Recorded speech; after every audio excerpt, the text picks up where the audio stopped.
from Strasbourg, from the I event at the European Parliament, and joining me in the radio is Dorien Rookmaker. She's a member of the European Parliament for the European Conservatives and Reformists Group.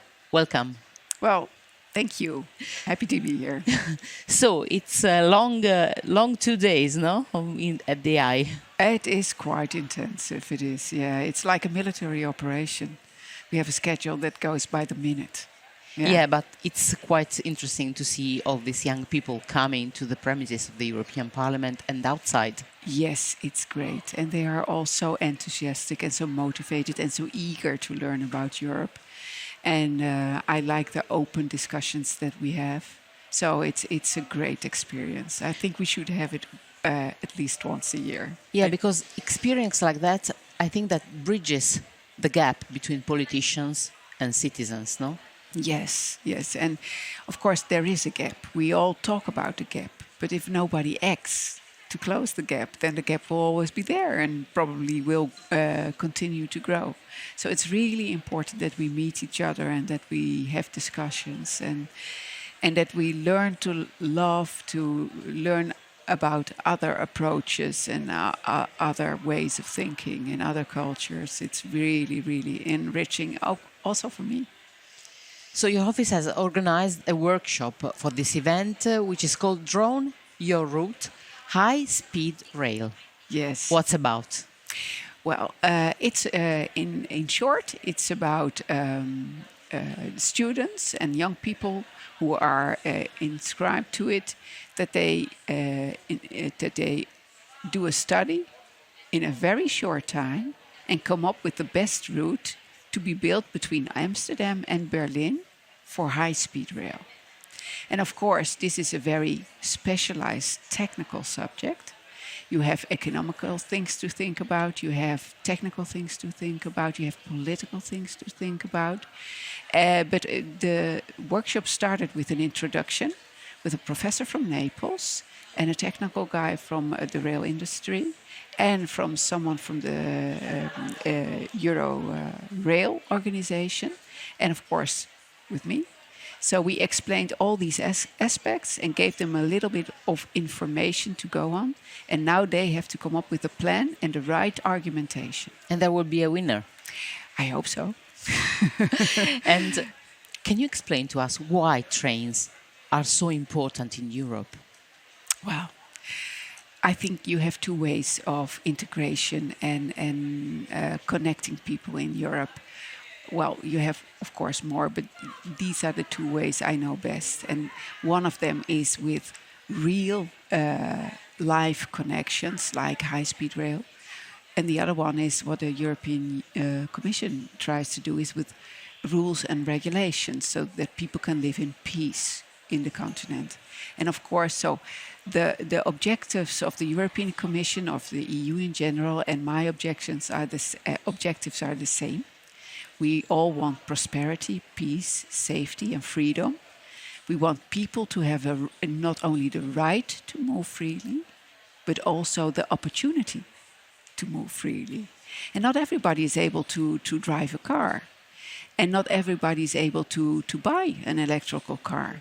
So it's very important that people who cannot drive electrically can afford moving freely, but also with respect to the environment. And the train guarantees also the respect of the environment, you know? It sure does. And on top of that, it is a very safe way to travel. And as we all know, Europe will be a little bit older, is getting a bit older all the time. We are having a lot of seniors in on our continent. And also these seniors should be able to travel safely to their spouses, to their children, to their grandchildren. So this is very important. But what some people tend to forget is that if you have good connections, good high-speed connections, this is also very good for the economy. Every city that you connect above 100,000 inhabitants will experience a growth, economic growth between 7 and 8%. And this is, of course, also very important. So especially for the outer regions, they will profit too. But new high-speed rail are not costless. What about investments?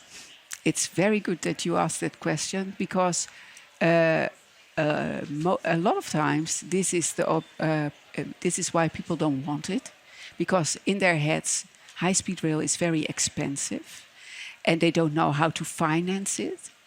But the European Commission itself has investigated that if there is a positive business case to be made for high-speed rail, and there is, and this study is audited by Ernst and Young, EY. Yes, Well well known. is the modern name now, and they found out that it can be you can make a profit with high-speed rail. What you have to do is a way of financing it. So, indeed, high-speed rail is an investment. But if you take into account that you have this economic growth for 7 and 8% for all the cities that you can connect, and if you take into account that if you build nice stations where people can meet, then you will understand that this is a big opportunity for growth.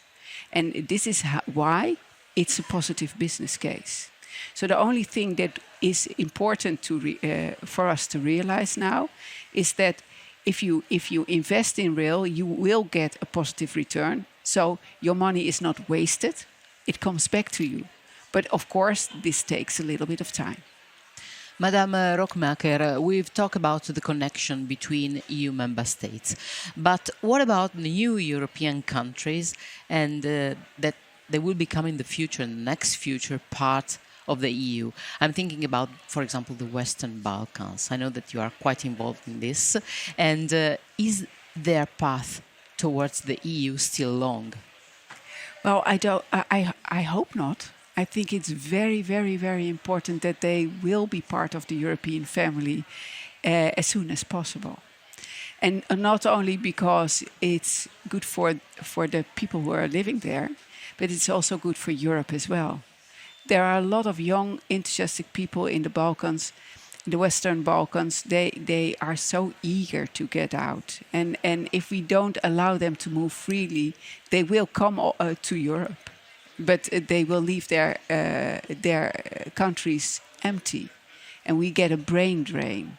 And this will, I think, poison the whole society there. And it gives opportunity for countries like Russia to interfere in these young democracies. And it can destabilize the countries.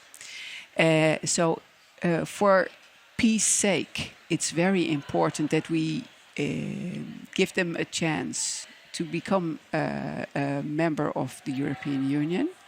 And as I am informed well, I believe that there is already an Italian rail company that is investing and making plans to connect the Balkan states with Italy, which is, of course, very important.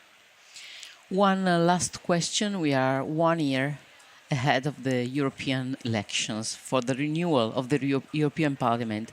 Why it is important that citizens go to the poll? Well, of course, I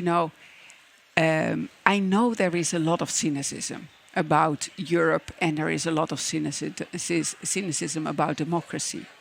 But I strongly believe it's the best system we have.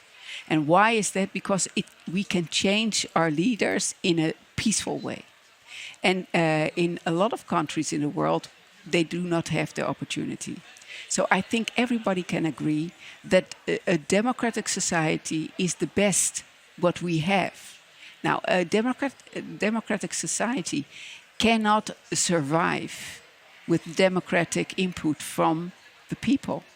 So this is why I think we all have to vote. And let's not stop with voting, but be connected. Vote on somebody you trust, who you think he or she is able to make the right decisions for you, for Europe as a whole, and stay in touch with the people you vote upon. Because Europe is like a tennis club, It's just a club with countries, and these countries are working together, and they do it because they think this helps all of us.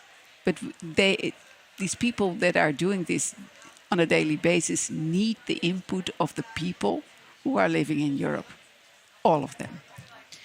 Madame Dorien Rookmaker, thanks a lot for being with us on Europar Radio. Have a nice day. Thank you so much for having me.